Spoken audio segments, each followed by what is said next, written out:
E aí, pessoal, a realidade sobre a reconstrução do Grêmio após a Série B. O que podemos dizer de concreto, já que o Grêmio está chegando ao final da temporada e tem claramente algumas ideias definidas. Vamos falar sobre isso, o que foi reconstruído.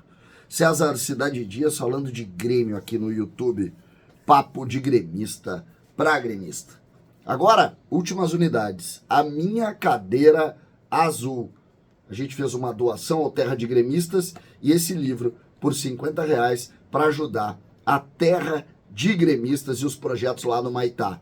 Você tem na descrição do vídeo todas as informações para você fazer o seu Pix, receber em casa autografado esse livro ou dar de presente para alguém, para você também auxiliar na Terra de Gremistas e nas ações que nós estamos fazendo nesse final de ano. Dê de presente para um amigo, tenha o seu livro, o livro de crônicas tricolores que eu escrevi e que é bem legal. Você vai gostar de ler. Então participe também da Terra de Gremistas comprando esse livro.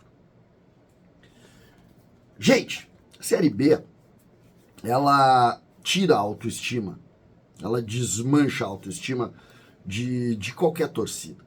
E a do Grêmio não é diferente. O Grêmio sentiu, machucou, doeu e de alguma maneira colocou no nosso colo uma ideia de terra arrasada. Mas é preciso que a gente posicione algumas coisas para que as narrativas não ganhem forma. Se fala a todo tempo que a dificuldade financeira, que a reconstrução que precisou ser feita acabou deixando o Grêmio um pouco menor do que ele, na verdade, é.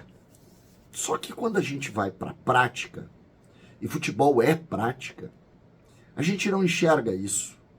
Vou colocar alguns dados aqui, exatamente para a gente conseguir tentar posicionar, e eu não estou a fim de colocar aqui nenhuma vez a expressão a minha verdade ou a verdade, não, apenas para a gente raciocinar, trazer alguns dados concretos aqui para a gente raciocinar. O Grêmio tem um bálsamo no ano de 2023 e que o torcedor tem que aplaudir para o resto da sua vida, que é a contratação de Soares. Essa é a verdadeira diferença.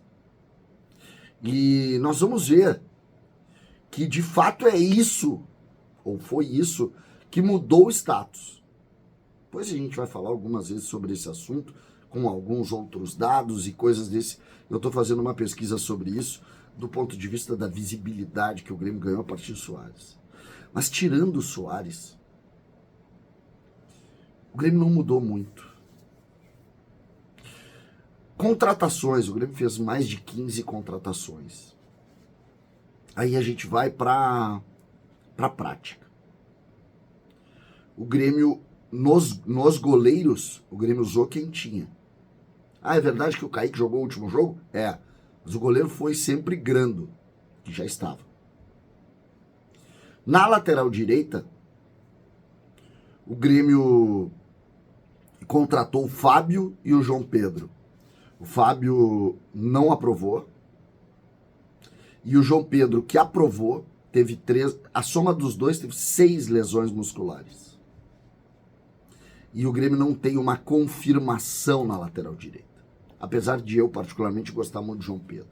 Na zaga,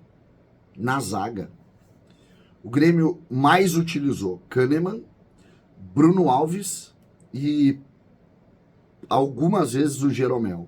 E o outro que agregou foi o Gustavo Martins. O que tem de curiosidade nisso? Eles já estavam. Gustavo Martins, o Bruno Alves, que foi contratado ainda na temporada para a segunda divisão, Kahneman e Jeromel indiscutíveis. Aí, Bruno Vini, Rodrigo Eli. Na lateral esquerda, o Grêmio contratou o Reinaldo, muito caro. O Reinaldo foi contestado todo ano. Todo ano. Torcedor pedindo o Cuiabano. Todo ano ele foi contestado. Aí nós vamos para o meio campo, que o Grêmio fez as grandes contratações. O Grêmio tem 3 contratações que jogaram praticamente todo ano. O Carbajo, o Cristaldo e o PP, sendo que o PP ficou lesionado muito tempo. As foram as 3 grandes contratações, salvo a pérola do Soares. Quais foram os grandes destaques da temporada do Grêmio no meio-campo? O primeiro deles, no primeiro semestre, Bitelo, já estava. O segundo, Vijaçante, que é, para muitos, o segundo melhor jogador do time. Já estava, foi contratado em 21. Essa é a realidade. Aí nós vamos para o ataque.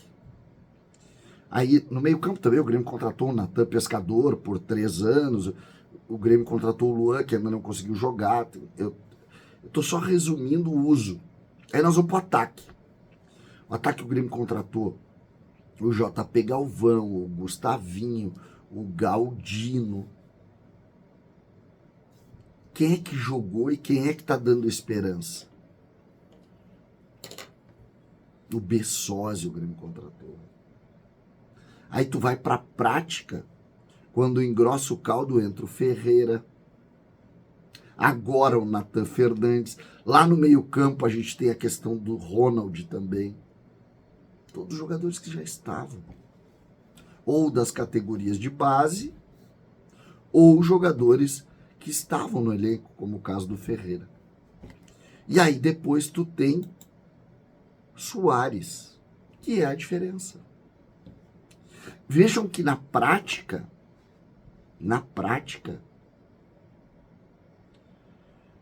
isso não se constrói tão fácil.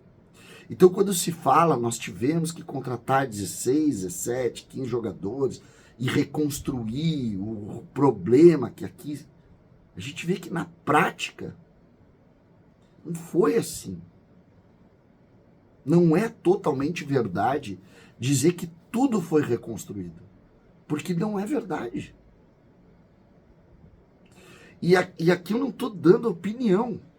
Eu só estou dizendo que os destaques da temporada, salvo a Mágica Soares, são o Grando que jogou, o Bitelo que jogou, o Vijaçante que jogou, todos estavam. Na zaga jogou Kahneman e Bruno Alves a maioria dos jogos. Aí tu vai pro ataque. Quem são as esperanças técnicas da Juventude? O Natan, que já estava aí, o Ronald, que já estava aí, o Cuiabano, que já estava aí. Quem é que está fazendo os gols agora entrando no segundo tempo? O Ferreira, que já estava aí. E isso. Então, quando a gente começa com essa coisa, mudou porque a gente veio de um inferno. Não, isso aconteceu em 2005, isso aconteceu em 92, quando aí sim não tinha ninguém, não tinha jogador, os caras tiveram que fazer um time novo. Não é o caso. Porque o futebol mudou, não é crítica a ninguém, nem elogio a ninguém.